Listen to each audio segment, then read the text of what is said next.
पाकिस्तान के हाथ में कटोरा और कंगाली का दौर भले ही चल रहा हो, लेकिन वो बातें बड़ी बड़ी करता है। पंगे लेने में भी पीछे नहीं हटता, भले ही उसकी हार हो जाए। ताजा मामला पाकिस्तान इजराइल विवाद का है। इस खबर ने पूरी दुनिया को चौंका दिया है। इस खबर को इजरायली मीडिया दुनिया के सामने लेकर आई, वरना इस खबर की भनक भी दुनिया के अलग अलग देशों को लगती नहीं। लेकिन अब इस मामले का खुलासा हो चुका है और अब सवाल यह है कि क्या इजराइल पाकिस्तान में घुसने के लिए तैयारी कर चुका है? क्या पाकिस्तान चुपचाप इजराइल से दोस्ती की पेशकश कर रहा है? क्या अमेरिका पाकिस्तान को ईरान के खिलाफ इस्तेमाल कर सकता है? इस पूरे खेल में भारत की भूमिका कैसी रहने वाली है? दरअसल पाकिस्तानी डेलीगेशन का इजरायली दौरा और आखिर ये लोग कौन थे, सबसे पहले हम आपको उस बारे में बताते हैं। दरअसल ये कहानी की शुरुआत होती है पाकिस्तान के एक गुप्त डेलीगेशन यानी प्राइवेट डेलीगेशन से, जो बिना किसी शोर शराबे के साथ इजराइल पहुंच गया। चौंकाने वाली बात यह थी कि इस डेलीगेशन में 10 से 11 पाकिस्तानी नागरिक शामिल थे, जिनमें पत्रकार, सोशल एक्टिविस्ट और यहां तक कि पाकिस्तान की खुफिया एजेंसी ISI के कुछ लोग भी शामिल थे। लेकिन सबसे बड़ा सवाल तो यह था कि पाकिस्तान तो इजराइल को मान्यता नहीं देता, फिर ये लोग इजराइल कैसे पहुंच गए? दरअसल पाकिस्तान का पासपोर्ट इजराइल के लिए मान्य नहीं है। अगर कोई पाकिस्तानी नागरिक इजराइल जाता है तो उसकी नागरिकता तक रद्द की जा सकती है। लेकिन इजराइल ने इस डेलीगेशन के पासपोर्ट पर कोई वीजा स्टैंप नहीं लगाया। मतलब ये लोग इजराइल तो गए, लेकिन उनके पास किसी भी आधिकारिक दस्तावेज पर कोई सबूत नहीं थे। यानी ये यात्रा पूरी तरीके से सीक्रेट रखी गई। लेकिन जब इजरायली मीडिया ने इस राज को खोल दिया तो पाकिस्तान में हड़कंप मच गया। इस खुलासे के बाद पाकिस्तान की शहबाज शरीफ सरकार बैकफुट पर आ गई। पहले तो सफाई दी कि ये लोग अपनी मर्जी से इजराइल गए थे और इनका सरकार से कोई लेना देना नहीं है। लेकिन सवाल यहां ये उठता है कि क्या पाकिस्तान में कोई व्यक्ति सरकार की मर्जी के बिना इतनी बड़ी यात्रा कर सकता है, और वो भी सीधा इजराइल में, जहां पर मना है, जहां पर वीजा पासपोर्ट को इतनी समस्याएं हैं? जवाब सीधा है कि ऐसा संभव ही नहीं है।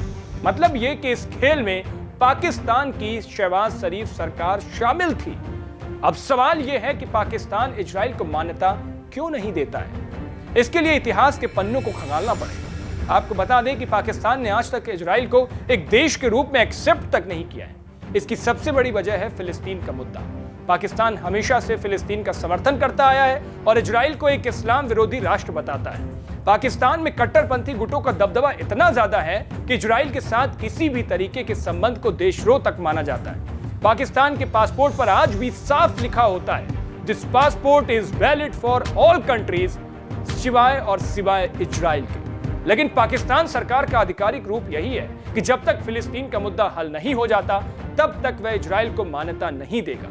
अब सवाल फिर यहां तो यह है कि अगर पाकिस्तान को इजराइल से कोई लेना देना ही नहीं था, तो पाकिस्तान के लोग वहां करने क्या गए थे? अब हम आपको समझाते हैं इसके अंदर का माजरा, इजराइल का गेम प्लान क्या है, जिसने पाकिस्तान को इस पूरे मामले में फंसा दिया है। दरअसल इस पूरी कहानी के पीछे हाथ है अमेरिका का। सही सुन रहे हैं, अमेरिका का।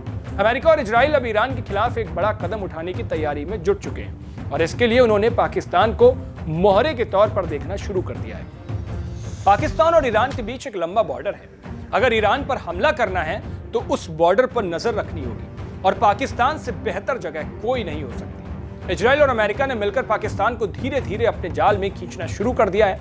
पाकिस्तानी डेलीगेशन की इजराइल में खूब खातिरदारी की गई, मेहमान नवाजी हुई, उन्हें खास जगहों पर घुमाया गया। पहली जगह इजरायली संसद थी, दूसरी जगह 7 अक्टूबर 2023 हमले की वो जगह थी जहां हमास ने हमला किया था, और तीसरी जगह होलोकास्ट म्यूजियम, जहां यहूदियों के नरसंहार की कहानियां दिखाई गई। इन जगहों पर ले जाकर पाकिस्तानियों को यह दिखाने की कोशिश की गई कि इजराइल मुस्लिम विरोधी नहीं है, और इसका असर भी दिखा जब ये डेलीगेशन जो पाकिस्तान का था वो अपने मुल्क वापस लौटा। उन्होंने ये कहा कि इजरायली लोग मुस्लिम विरोधी नहीं है।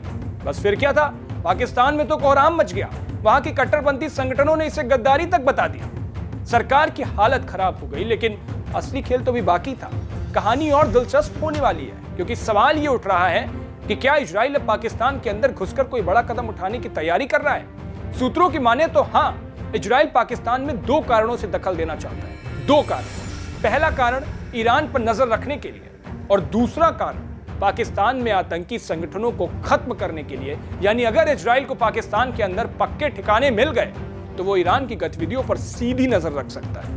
वहीं दूसरी तरफ पाकिस्तान में पहले से ही कई आतंकी संगठन हैं जिनसे इजराइल की दुश्मनी है। बलूचिस्तान में पहले से ही पाकिस्तान के खिलाफ विद्रोह चल रहा है। अगर इजराइल वहां घुस जाता है तो वो अलगाववादी गुटों का इस्तेमाल कर सकता है और मतलब साफ है कि इजराइल ने बिना कोई गोली चलाए पाकिस्तान में सेना लगा दी है।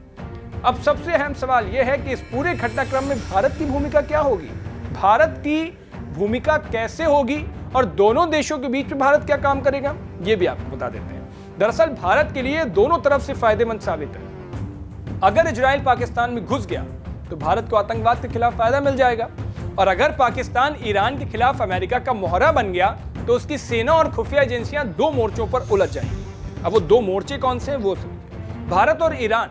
लेकिन भारत को यह सतर्क रहना होगा क्योंकि अगर पाकिस्तान इजराइल से रिश्ते सुधार लेता है तो यह देखना जरूरी हो जाएगा कि इसका असर चीन और तुर्की पर क्या पड़ेगा। चीन पहले से ही पाकिस्तान को आयरन ब्रदर कहता है। पाकिस्तान इजराइल से नजदीकी अगर बढ़ाता है तो चीन इस पर कैसी प्रतिक्रिया देगा, भारत को भी अपनी रणनीतिक बढ़त इस पर बनाए रखनी होगी और इस पूरे हालात पर नजर बहुत पैनी रखनी होगी। तो कुल मिलाकर इजराइल ने पाकिस्तान के अंदर एक ऐसी चाल चल दी है जिससे पाकिस्तान का पूरा खेल बिगड़ सकता है। पाकिस्तान अब ईरान के खिलाफ मोहरा बन रहा है, इजराइल ने उसके अंदर घुसने का प्लान बना लिया और भारत को इस पूरे मामले पर कड़ी नजर अब रखनी पड़ेगी। हालांकि अमेरिकी और इजराइल अगर पाकिस्तान का इस्तेमाल करेगा तो वहां की सरकार को कुछ फायदा भी हो सकता है। पैसों के लिए मोहताज देश को कुछ डॉलर तो जरूर मिल जाएंगे।